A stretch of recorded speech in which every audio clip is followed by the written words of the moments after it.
అప్పటి టీఆర్ఎస్ అయినా ఇప్పటి బీఆర్ఎస్ అయినా పేరు మారిందేమో గాని తెగింపు మాత్రం పోలే, ధైర్యం తగ్గలే.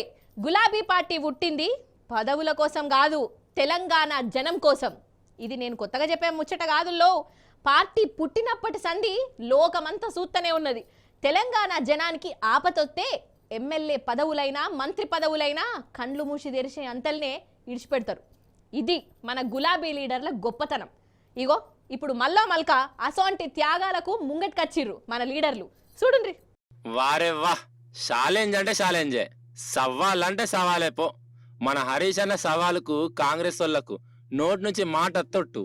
చెప్పినట్టుగానే మన హైదరాబాద్ గన్ పార్క్ లో ఉన్న అమరవీరుల స్తూపం సాక్షిగా హరీష్ అన్న రాజీనామా పత్రం రాసి మేధావుల చేతిలో పెట్టిండు. కానీ రేవంత్ సార్ కాడికెళ్ళి మాత్రం ఎసొంటి మతలబు రాలే. అయితే 15 ఆగస్టు నాటికల్లా రైతుల 2 లక్షల రూపాయల రుణాలు మాఫీ చేస్తా, 6 గ్యారంటీలను అమలు చేసి తీరుతా, ఆ దేవుని మీద ఒట్టు ఈ దేవత మీద ఒట్టు అని చెప్పిండు కదా రేవంత్ సారు. కానీ చెప్పుడే అవుతుంది కానీ చేతులలో మాత్రం పనితనం కనబడతలేదని ప్రతి ఒక్కలా నవ్వట్టే. అంతెందుకు, అసెంబ్లీ ఓట్ల కాడికెళ్ళి తాపకో తారీఖు చెప్తానే ఉన్నాడు రేవంత్ సారు. కానీ ఇదివరకు దాకా రుణాలు మాఫీ చేయలే. ఇప్పుడేమో ఎంపీ ఎలక్షన్లు వచ్చాయి కదా, ఇంకేంది 15 ఆగస్టు అని కొత్త రెడీ చెప్పిండు. ఇక దీని మీదనే హరీష్ అన్న ఛాలెంజ్ చేసిండు. వల్ల అగర్సే 15 ఆగస్టు నాటికల్లా మాట తప్పకుండా రైతుల రుణాలన్నీ మాఫీ చేసి 6 గ్యారంటీలు అమలు చేస్తే నేను నా పదవికి రాజీనామా చేస్తా, రాజీనామా కాగితం అమరవీరుల స్తూపం కాడ మేధావుల చేతిలో పెడతా, మాఫీ చేయకుంటే మాత్రం రేవంత్ సార్ రాజీనామా చేయాలి అని సవాల్ చేసిండు. మొన్న చెప్పినట్టుగానే హరీష్ అన్న వచ్చిండు, రాజీనామా కాగితం వాళ్ళ చేతిలో పెట్టిండు. కానీ రేవంత్ సారే రాలే. కమస్కం మనుషులన్నా పంపించాలే. మరి ఏదో ఒకటి చెప్పాలే కదా రేవంత్ సారేనా. ఊయలేదు కుయ్యలేదు. అగో హరీష్ అన్న ఏమంటుండో ఇనుర్రి.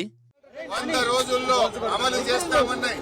బాండ్ పేపర్ల మీద రాసిచ్చిన 6 గ్యారెంటీలు అమలు చేస్తే నా రాజీనామా పత్రాన్ని నేరుగా స్పీకర్ గారికి ఇవ్వండి, నేను మళ్ళీ ఉప ఎన్నికల్లో పోటీ కూడా చేయను అని ఇప్పటికే స్పష్టంగా చెప్పాను.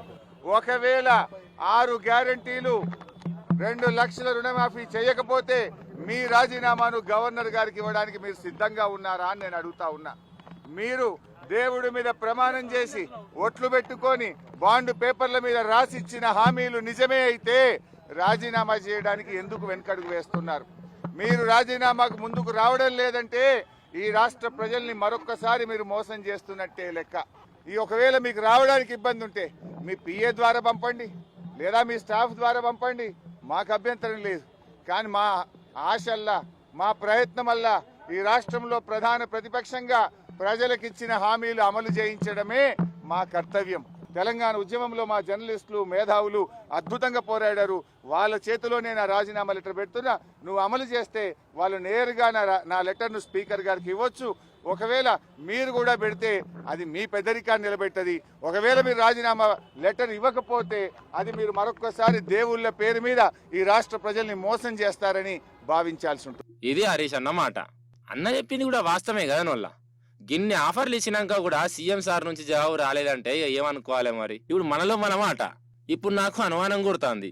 ఏంటంటే 15 ఆగస్టు వచ్చినాక రుణాలు మాఫీ ఏమైంది సారు అని రేవంత్ సార్ని అడిగినమే అనుకో, నేను 15 ఆగస్టు నాడు చేస్తా అన్నా కానీ ఏ 15 ఆగస్టు చెప్పినా వచ్చే సంవత్సరం 15 ఆగస్టు కావచ్చు, మళ్ళొచ్చే 15 ఆగస్టు కావచ్చు, మీరే సక్క ఏంలే అని ఉల్టా అన్నా అంటాడు కావచ్చు అనుకుంటారు వాళ్ళు వీళ్ళు.